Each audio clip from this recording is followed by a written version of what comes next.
The story begins inside an abundant rainfall that has created this giant tree forest, where the rich wood and the fruits are the main source of income for the surrounding villages. But in the depths of the forest, huge black shadows are often seen, just like a one-armed monster, who is towering an adventurer that wants to have a fair duel with him. And the adventurer was full of spirit to face him even if he is already exhausted. Still, he knows his cheeks will be clapped if he didn't take this seriously, so he decided to bet everything on this last move. So when the one-armed beast used its ultimate move, and lunged his body towards him, in half a second he jumped to avoid the attack, and because it was such a massive attack, the adventurer made use of the smoke to take this opportunity to get close, and then activate the combo skill of sound step and cross-pull blade slash, to instantly kill the motherfucker in front of him. And with that, he successfully defeated an elite boss by himself, and he was praising himself of how brilliant of a genius he was. Surprisingly, the elite boss dropped a magnificent loot, the heavy sword it was using, and it actually has an advanced attribute that lowers 5 level requirements, in which he felt so lucky to be able to get such a weapon on the first day of the launch of the server. And with it, he can definitely be on the level and combat ability ranking. And as he was looking at his newfound weapon, a system fairy appeared, congratulating him for obtaining such a strong weapon, which the adventurer was glad. And since she appeared, he asks if there are any news that may catch his attention, to which she informs him that there is a limited time event that have been activated, and it seems like a limited time rare boss, named the Blood Moon Walker, has spawned in the giant forest, and defeating it will reward them a rare equipment and a massive amount of experience. With this news, the adventurer couldn't contain his smile, as this was what he wanted all along, and even though it should have some difficulty, he was excited since he can test out his newly acquired sword. A few moments later, as they were closing in on their target, the system fairy informed the adventurer that it sensed a large number of players heading towards the boss, so she suggested that they need to hurry, or other players will get there first, which the adventurer also felt the same way, but he is having a headache with all these trees everywhere. Suddenly, a purple light shined through the forest just up ahead, and this could only mean that the boss was defeated already, and it dropped purple great equipment. With this, the adventurer hurriedly follows the light, because even if it's an equipment that a warrior cannot use, he can sell it for thousands of gold. With that, he reached his destination, and upon closer inspection, it wasn't only one equipment, but a quite hefty amount of it, and the purple great equipment is in the center of it. With such an amazing sight, any adventurers will be thrilled to take them all, and because the adventurer didn't see anyone, he concluded that he was just lucky that everyone perished with the boss, so he was about to grab the items, and was feeling like the protagonist of the story. However, his celebration was short-lived, as his neck was sliced open by an unknown entity that he didn't even see coming because of how fast it was. With that, he could only look at his newly acquired sword being dropped from his inventory as he fades away, and it seems the boss was well and alive, and counted that it has killed 418 players. Soon after, a group of adventurers sprinted towards the boss, in high spirit, expecting to kill the boss with their own hands, and get a hand on the loot that it may drop. And because there are only 4 hours until the limited time event ends, they are all going all out in this attack. However, little did they know, this particular boss is built different, as it was specifically made to kill motherfuckers who doesn't know their place. So as they got close, the boss slipped right through them like butter, while instantly clapping their cheeks one after the other. Even the chunky guy wasn't safe from getting sliced up. Seeing that this boss seems quite strong, the elf wasn't planning to get her ass handed to her, so she devised a plan with the others, suggesting that they surround the boss and attack together. And because they are all fucking simps, they follow through the plan and charge first, while the elf was in the rear. But to their surprise, the boss just sliced them up with ease, and he made sure to also kill the one who made the plan in the first place. With this, the surviving players found out that their attempts were insignificant, so they take all the bullshit they can master out of their ass and attempt to escape, because they know that if they were killed here, their equipment and experience will be dropped. Still, the boss wasn't willing to let them go, and so he killed them all, which he counted that he managed to kill 444 players. However, it was still way too less than he expected, and he could only count on the system fairy to get the adventurers to come to him. But before all of this happened, 3 days ago, one of the executives of the company is dealing with a problematic employee named Lee, telling Lee how disappointed he was in him, because he knows all too well that with Lee's ability, he could have obtained the company's equity this year and become a shareholder, and therefore, his future would have been limitless. But instead, he still insists on investigating that missing case, which will damage the company's interests and reputation. So, the board of directors have made a decision to terminate him immediately. Unexpectedly, Lee wasn't fazed by this decision for one bit, as he accepted it calmly, and left the place to go handle the resignation procedures, which the man was speechless. Still, he couldn't help himself but sigh, as he just lost a talented individual under his wing, and now that Lee is gone, he asked Secretary Wang to find someone to replace Lee. However, the secretary wasn't really paying attention to his words, as she was also affected by the sudden termination of Lee, because she chose this position in the first place so that she can see Lee several times a day. But now that Lee has left, she is considering to resign as well. A few moments later, Lee has completely left his work, and was now outside of the building, but now he is closer to the disappearance of his brother, since he finally found evidence about his case. With this, he is more than sure that he will find him soon. Unexpectedly, Lee has the bloodline of Zoro, as he seems to have lost his way, since he is also directionally challenged, who can't differentiate east, south, west, north, and therefore he was now clueless as to where exactly the direction of his house, and this wasn't a problem of his before, since he belongs to a breed of workaholics who only goes home once every 2 years. Meanwhile, as Lee tries his best finding his way home, a lover's quarrel was going on in his house, because the girl found out that his man had another bitch besides her, and not only that, there were 68 of them, which means this guy is working overtime being a menace to society. Still, the guy tries to calm her girl down, however she was already fed up with his lies. Luckily for him, this girl wasn't crazy like that, so she just left the place in tears instead of cutting off his wiener in revenge. Still, the guy has the audacity to get on his knees and use his acting skills to try to convince the girl that he loves her. Meanwhile, Lee finally arrived at their house, but was speechless seeing how big of a douche his little brother was. Still, he was kind enough to ask him if he needed space, which he clearly didn't need, as he immediately changed his mood as if nothing happened at all, and welcomed his brother with a smile, which Lee was happy that his brother was fine, but he couldn't help himself but notice how nasty the place was, seeing the undergarments of women all over the place. So he reminds his little brother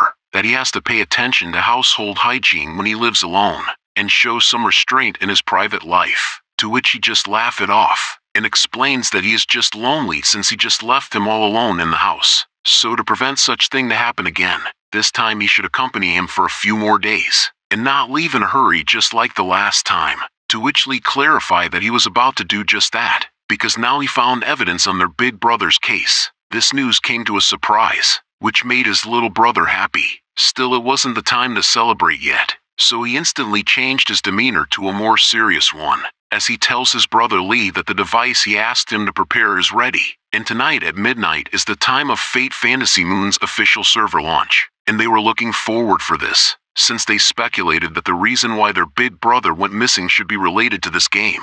And just like that, the moment arrived, and so they got their new drip, looking hella fire, and was ready to face the challenges up ahead. And as soon as they entered the game, a system fairy appeared, and introduced herself as the Game Assist Fairy, and they can call her Double C for short, and wish for them a happy journey in this virtual reality. As the game is about to begin, and as the game synchronized with their brain, a character was created successfully. With this, he was teleported to the center of a village where the noob sat. Still, he couldn't help himself but appreciate how lifelike the game was, but his trains of thought was disrupted by his brother calling out to him, and as expected of him, he already rizzed up someone the second he appeared on the game, and asks his brother to form a party to do a mission together, which his brother Lee refused since he is not horny as him, and has more important mission to do first. And just like that, they parted ways, and now that he was alone, he called out Double C to open the special redemption code window, and enter the code he specifically put in the game, that only he could know, and with that, he received 3 messages from the system. Meanwhile, Double C was flabbergasted at what she saw, as her eyes filled with confusion, since she couldn't identify these items his master had just received. So she asked him what it was, to which he clarified to her that these are the cheats he made, which instantly shocked Double C as she was programmed to put an end to cheating. Still, she politely asks her master first to stop the operation quickly, otherwise his account will be banned permanently. However, Lee wasn't fazed by these at all, since he already hid these things in the underlying code of the game, so the system can't find out. Even if someone wants to find it manually, it will take half a year, so banning him will be impossible. And just like that, he received the first item, named the Omniscient Bracelet, and the stats this item gave is not a joke, and the only requirement to equip this is to be level 10 and above. Not only that, this item has a special attribute, and that is activated when a character levels up. The item will level up 2 for every 10 levels, and this item quality can be upgraded once, which triggers a hidden attribute, and that is for every time equipment quality upgrades. It can obtain a random profession specialized skill. However, he knows that this bracelet is too extravagant looking for his current homeless drip aesthetic, so he asks Double C to help him hide this equipment. And then, he went to open the other mail, which gave him an item named Random Achievement Tome, which give him an opportunity for every 10 levels according to the character's event, and generate a random achievement mission and obtain random reward upon completion. And this item even has a hidden attribute that even Lee doesn't know, since he only entered the command for a powerful prop and left the rest for the AI to generate. And then he opens up the third mail, which has the most crucial item of them all, and he worked company in the Fate for 2 years to get this, because when his big brother was doing beta testing, the hidden plot he got was because of this item. So he concludes that this should be the source of Big Brother's disappearance, and if anything happens to him, the evidence will be cut off here, since he can't let anything happen to his little brother off A. With this conviction, he opens the scroll named Hell Azura's Invitation, a scroll that lets him change his profession to an Azura, and will trigger a new plot after changing, which he accepts instantly, and after confirming, his heart immediately started to ache like crazy, and as soon as he opened his eyes, he was now standing in a place full of blood, and 4 robed skeletons appear on all sides, while the crescent moon was all blood red. And then the skeleton chant a mysterious language that he couldn't understand, and then they penetrated him simultaneously, while he was confused as to what is going on, and was wondering why it was happening, since he remembers he didn't design such a plot, and the pain he is feeling right now is way too real for a game. Then he died, and was now falling of deep inside the system, while errors filled the place. Soon after, all he could see was darkness, which made him assume that the game crashed. So he commands the system to exit the game, but to his surprise, the system wouldn't let him exit the game, as it couldn't detect his data source, which made him frantic, as he commands the system to try again, but still he wasn't allowed to. The next thing he knew, he came out of the ground and was now a different entity than he expected, so now he was asking himself why he become a skeleton, since he should be an Azura race instead. And what is more confusing is that he doesn't have an idea where the hell he was. So he got up from his grave, and started to look around, but to his surprise, a pathetic-looking monster with a glowing staff called out to him, calling him his servant, and has a huge grin on his face seeing that his summoning ritual has succeeded, and looking at it, it seems like it is an epic rank boss. Still it was an NPC to Lee, so he tried talking to it, and asks where he was, which surprised the monster, as he didn't expect that his summon could speak. This could only mean that he summoned a rare skeleton guard, but since he didn't respond, Lee assumed that he was useless, so he decided to go find someone else to ask to. However, this action of his only made the monster pissed off, since he expected his summon to approach and kneel to him. However, he couldn't let such a disrespect slide, so it seems like his newfound servant need to be whipped first in order to become an obedient one. Otherwise, it will act arrogant against him. With this, he activated his hell chain, and chained up the motherfucker in front of him, which surprised Lee, as he doesn't have a clue what was happening, but as soon as he saw the monster let out a massive aura pointing towards him, he knew his ass was going to be sent to the Shadow Realm. Luckily for him, before his ass got clapped, a huge entity smashed the monster from where he stood, freeing Lee from his chains, and as he looked up, shock filled his face as he couldn't believe how big the monster was. With this, he was now wondering if he entered the wrong map, and how does he even play the game with such terrible conditions. Realizing that he doesn't have any choice, he tries to call out Double C in hopes that Double C is still with him. Luckily for him, Double C was still connected to his character, and so Double C explains to him that he is currently in the land of pure darkness. It is the birthplace of all the high-level bosses in the game, the most dangerous place. Now that things have been a little bit clearer, he asks Double C for an idea on how to play the game in such a plot, and if there is a place that he can do missions. So Double C checked for all the information she could gather about this place. Soon after, she found out that there is a mission point located 100 kilometers away from where they stood, so she asks her master to come with her. Still, 100 kilometers is no joke, and they could only travel on feet. So as they climb a mountain, Lee asks if there is no other way to get there, to which she clarifies to him that there is. But this is the shortest route, so if he takes the other routes, the distance will increase by 4 times. So he doesn't have a choice but to stick with Double C's recommendation. With this, they even have to travel on a log, while leviathans chase them on waters, which Lee was questioning Double C what road are they taking, but her words of encouragement keep him going, and luckily Afe could still send messages to him, so it helped him get distracted from the insanity that's happening around him, telling him about the story of his mission, and how he has reached level 5 already, and he even got himself a green grade staff. And knowing his brother well, he expected that he got to level up much higher than him, so he asks him what dungeon was he now on, and what level he reached now, but to his surprise, his brother was still on level 1, which surprised Afe, so he tells him words of encouragement, but Lee couldn't be bothered to hear the end of it, because now he is being chased by another humongous motherfucker that keeps eyeing on him, even though his cake is just made of bones. Fortunately, his will to live helped him get through the challenge he faced, and so he outrun that bitch, and the next thing he knew, they finally see where the mission point was located,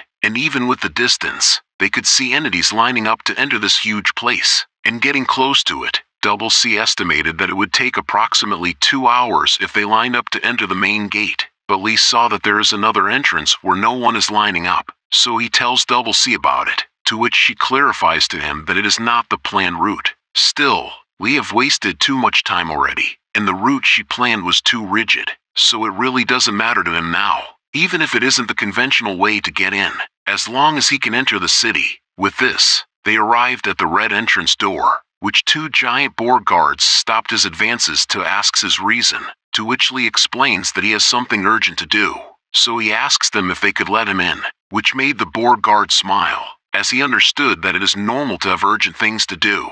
So he lets the little skeleton to quickly go in, which surprised Lee as this was the easiest thing he encountered after teleporting in this hellhole of a place. So he even thanked the guards for being such an understanding fellow. But little did he know, as soon as he entered, the guards couldn't contain their laugh anymore, as they couldn't believe such a weak monster to be so clueless to enter such a place. And he even thanked them, and now they were even excited to see how he dies in the Cloud Arena, where 9 deaths will occur, and 1 will survive. Soon after, Lee finally saw the light in the end of the tunnel, but as soon as he reached the end, and embraced the light from the other side, he was greeted by the loud voice of the commentator that welcomes him as a contestant, which confused Lee, while they look at his basic information, and to their surprise, he is only a level 1 monster, garnering the attention of everyone, but not in the good way, as they laugh at how pathetic he was. Even the commentator assumed that this little skeleton is just a cannon fodder contestant. However, as a good commentator, he gaslights the crowd, telling them that maybe this little skeleton can show them interesting fights. And now that was all settled, he announced that the Battle Fest officially begins, making the crowd excited, as they look forward to the fight that will unfold in front of them. And just like before, the host and the commenters this time are still their most famous, familiar and favorite duo, the quick-tongued rabbit and the slow turtle, who can't even finish his introduction without the rabbit cutting him off, and even though everyone has heard it many times. But, according to the tradition, they still have to announce the rules, and there are only 3 rules in the Wind Cloud Arena. First, the matches will be conducted in a 1 versus 1 arena battle, and the last one standing will be the winner. Second, the arena keeps everything fair, so all contestants' levels will be adjusted to the level of the lowest level contestant, which the minimum will be level 10, and only skills within the adjusted level can be used, and the equipment will be provided by the Wind Cloud Arena. Third, unless the opponent admits defeat, the only way for the contestant to win is to kill their opponent. As for the rewards, The winner of this Wind Cloud Battle Arena will receive 5,000 EXP, and an epic grade weapon corresponding to their level. With this, they adjusted the levels of all contestants, which will be the lowest level battle recorded in the history of the Wind Cloud Battle Arena. And just like that, they were all level 10, and it seems like the other contestant wasn't fond of this outcome. Because of the rules, even their skills were lessened, and one of the contestants couldn't even use their ultimate move they just learned. So everyone was pissed off by this little skeleton that put them in such a disadvantage, and now they are planning to kill him if they got the chance, and warn him not to think he had a chance, since they are confident in their experience. With this, Lee realized that he fucked up big time, and now he regretted that he didn't listen to Double C and just queued up in line. Fortunately for him, since he has reached level 10, even if it was temporary, the system deemed it to be valid, so he could now choose his starting profession, which showed him several professions to choose from, that even he was overwhelmed by the choices. But remembering the days he used to play with his brothers, he remembered that they always said he was suited to play the assassin, so he concluded that it would be the best choice. So he became an assassin, and a new drip that comes with it. And seeing that most of the contestants have adapted to their level, the commentator decided to go with the next step, giving them their designated equipment. With this, Lee realized that this might actually not be such a bad place to start, and if he can't win, he can just surrender immediately, and it wouldn't be a problem for him. But before they could start the competition, the rabbit went next to announce the most important announcement for today, and that is to welcome their specially invited dream instructors, because in this competition, those who perform exceptionally well may have the chance to receive their guidance. And the person on the left is the Blood Moon City's famous Lord Zhuanghui Shui, the Blood Moon City's Northern Hall Master, who is in charge of the wars of Blood Moon City and strategic deployment. And half of the Blood Moon City's combat ability is under Lord Zhuang's Northern Blood Moon Hall, and 70% of the young generation's experts are Lord Zhuang's disciples. And if one can catch the attention of Lord Zhuang, it would be a great honor which will lead to a bright future and a chance to reach the pinnacle of life. This thrilled the audience, as they shout for his name, and try to get his attention. Then the rabbit continues, introducing the other important guest, the Blood Moon City's #1 beauty, Lord Wu Yu, the Blood Moon City's Eastern Hall Master, in charge of Blood Moon City's resource distribution and the Blood Pool Dungeon. And looking at her, she looks hella fine. Even my man the rabbit couldn't deny Lord Wu Yu's beauty, which I personally agree.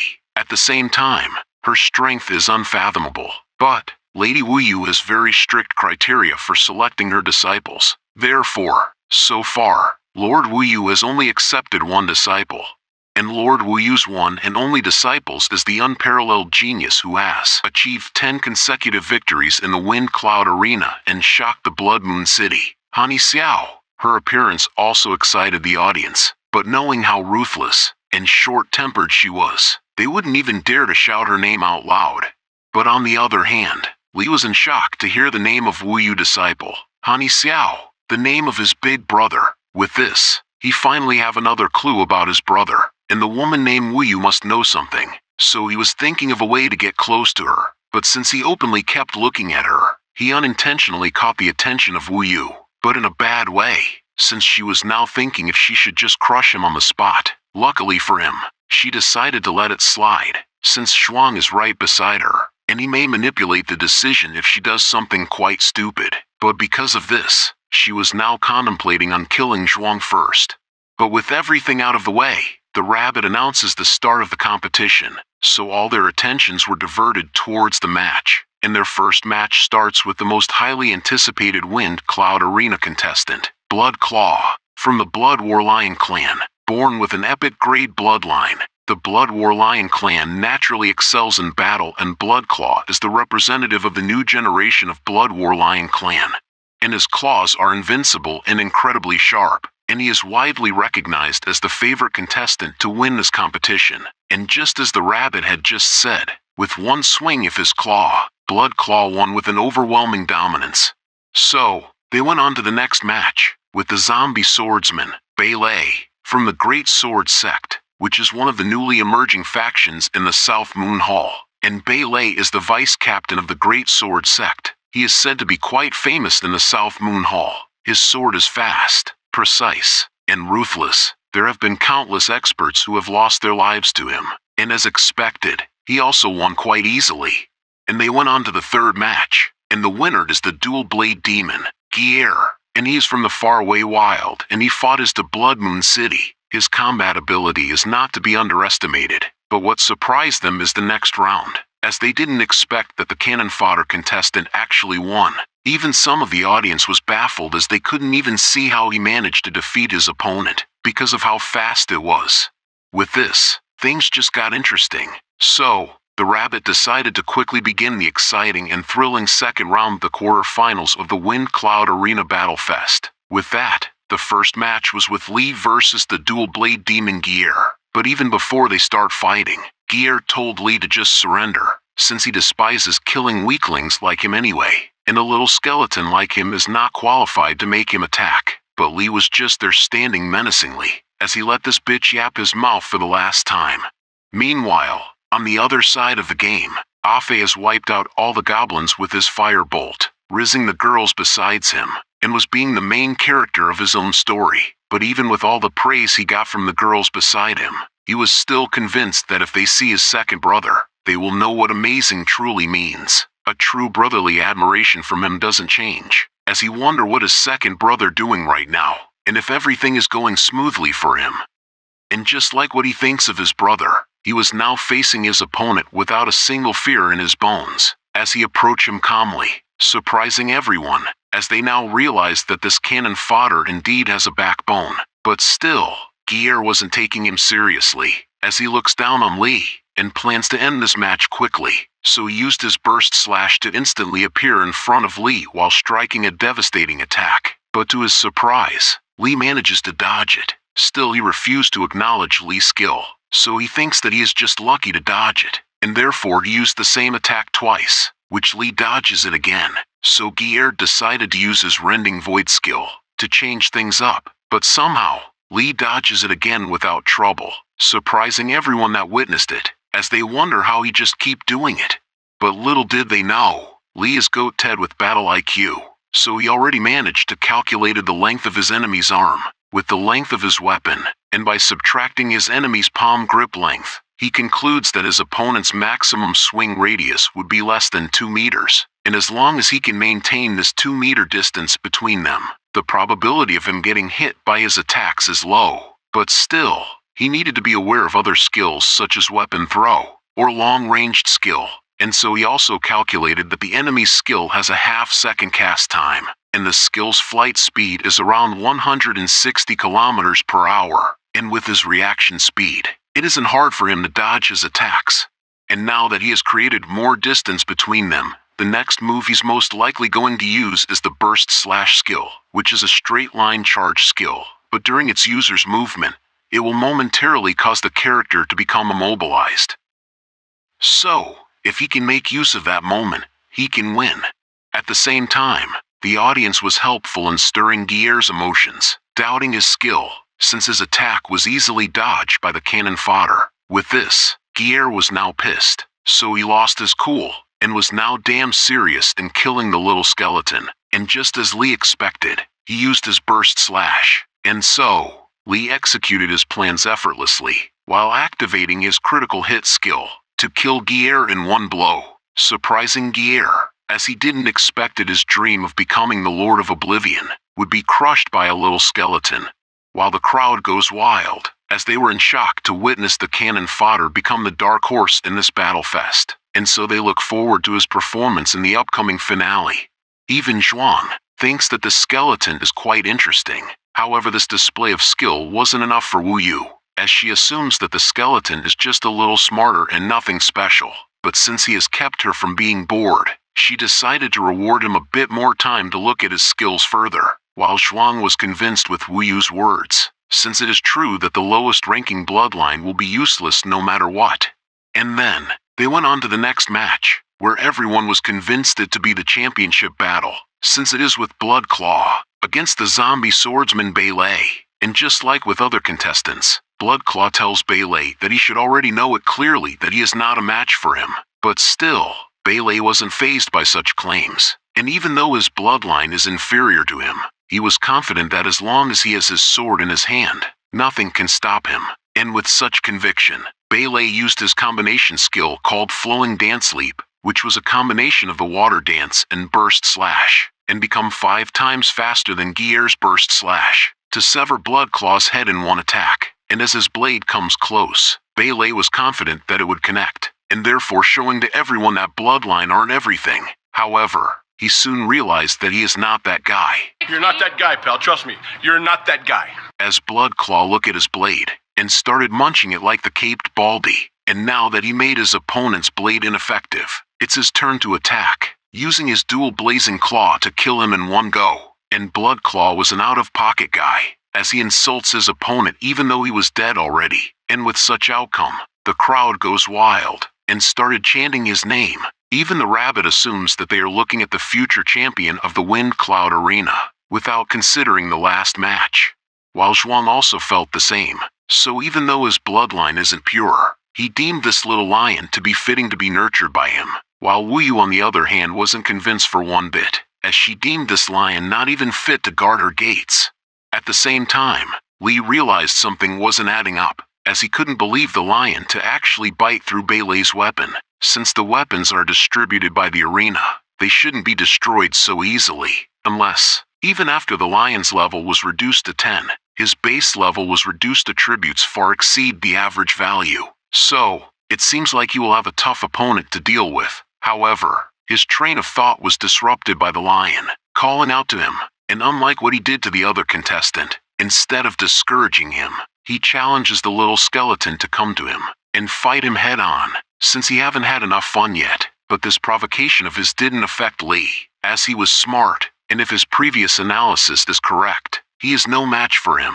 But the only way to get close to Wu Yu is to win this competition, so even if he knows he is at a disadvantage, and the commentator is trying to discourage him to forfeit the match, giving up after encountering difficulty is not in his mind, because he wouldn't find his big brother if he would be such a coward, and his brother and Afe are the only family he has left in this world, so they are more important than his life. Therefore, no matter what difficulty he faces, he won't stop. With this, the final match begun, and so the lion was more than happy to insult the little skeleton, as what he expected of a low-ranked creature, a dumb son of a bitch that can't even take a slight provocation. But now that he is facing him, he proudly claims that he will treat the little skeleton as a dessert to celebrate his victory, and plans to make his opponent show his desperation and regret to please him till the end. However, his threats didn't amuse Li for one bit, as he just looks at him like dead meat, so he leaped towards the lion, which the lion discerned that his speed is even slower than the swordman before, way too slow in fact, that he just decided to use one hand to stop him.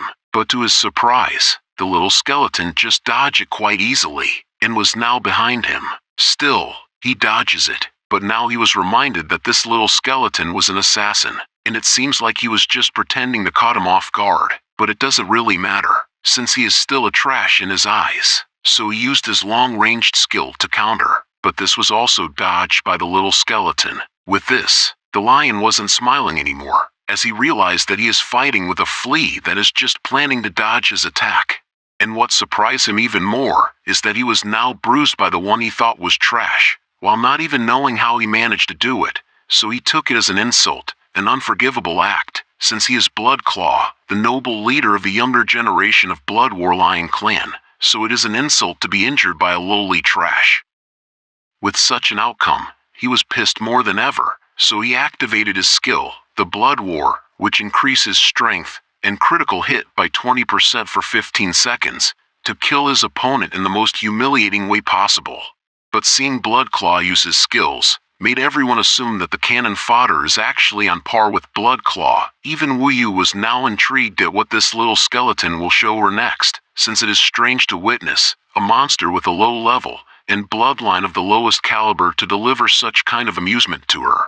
Then, Bloodclaw started his attack, leaping towards the skeleton, as he drowns him with flurry of attacks, and even though the skeleton manages to block it, he knows that he couldn't keep this for long, since every strike thrown was heavy like a truck, and just as he expected, he lost his balance, and his defense was broken, and so Bloodclaw used this opportunity to yeet this motherfucker out of existence, while he insulted him one more time, telling him to stay where trash belongs. But to his surprise, as soon as he got close, the little skeleton reveals to him that all of this was just an act, and that he was just waiting for him to use his special move. Because even though his killing move is very strong, but within half a second, he will be unable to turn around immediately. So the little skeleton used this chance to activate his backstab ability and teleport behind the enemy and launch a surprise attack. However, this plan of his could have worked with other contestant, but not with Blood Claw, as he has a skill that doesn't need him to turn around, and that is the Blood Origin skill, Lion Roar. With this, all the enemies within 5 meters will be forcibly immobilized for 1.5 seconds, surprising everyone, even Zhuang. So now he made up his mind to take Blood Claw under his wing, while Wu Yu on the other hand felt it was such a waste, since she finally got interested in a participant for a long time. But she couldn't help it if the little skeleton is unable to survive this, because of a skill issue. And as expected, Blood Claw managed to slice the cannon fodder's hand, and as he steps away, his bones reveal the lack in calcium as it broke in half, and so he also lost his other legs. With this, they are more than sure that the victor was decided, and the only thing left to see is whether the cannon fodder will surrender or stubbornly die on the stage. However, Blood Claw isn't planning on letting the little skeleton live, as he laughs at him while seeing his pathetic state. While the little skeleton, on the other hand, was more than happy to see that things are looking good, because it seems like the fish is about to bite the hook. With this, Blood Claw was trying to think of ways to humiliate the skeleton, such as breaking his bones one by one, or playing with his head like a ball, while Li is just sitting there menacingly, waiting for his opponent to take 3 more steps towards him.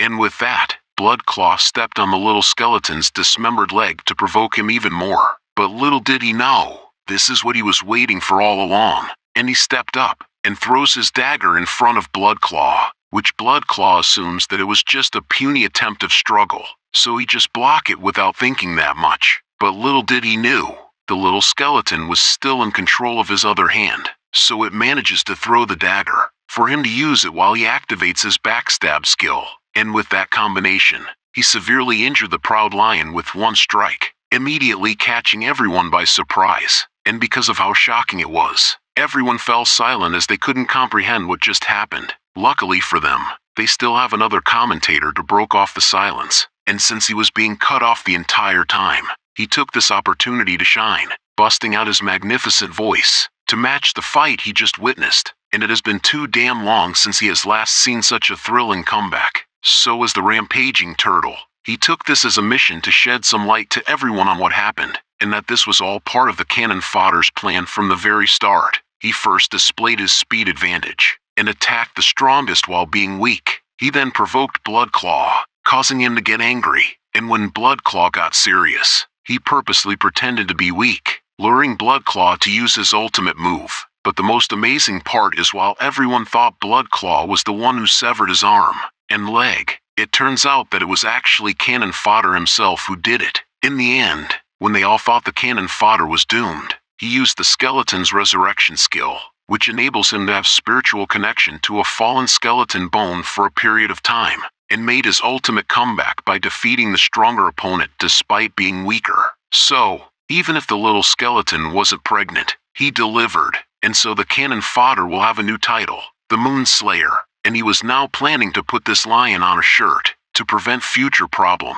even if Blood Claw already stated that he surrenders. However, this plan of his wasn't in favor of Zhuang since he was thinking of getting Blood Claw under his wings, and so, he stopped Moon Slayer's advances, while knocking him back, and using his skills to delete him from existence, which Moon Slayer was powerless to deflect such an attack. Luckily, his wits had garnered the interest of Wu Yu, and so she also stepped up to save his ass, and used heaven-piercing blast to take revenge on the motherfucker who did this to her precious skeleton. And with such overwhelming display of power, even Zhuang had taken damage from it, and was now yapping his mouth, asking for a reasonable explanation, why she did such a thing, but she doesn't feel the need to explain herself to him, as she just ignored him, and saved the skeleton that took her interest, and tell him that from now on, he belongs to her. It should have been me,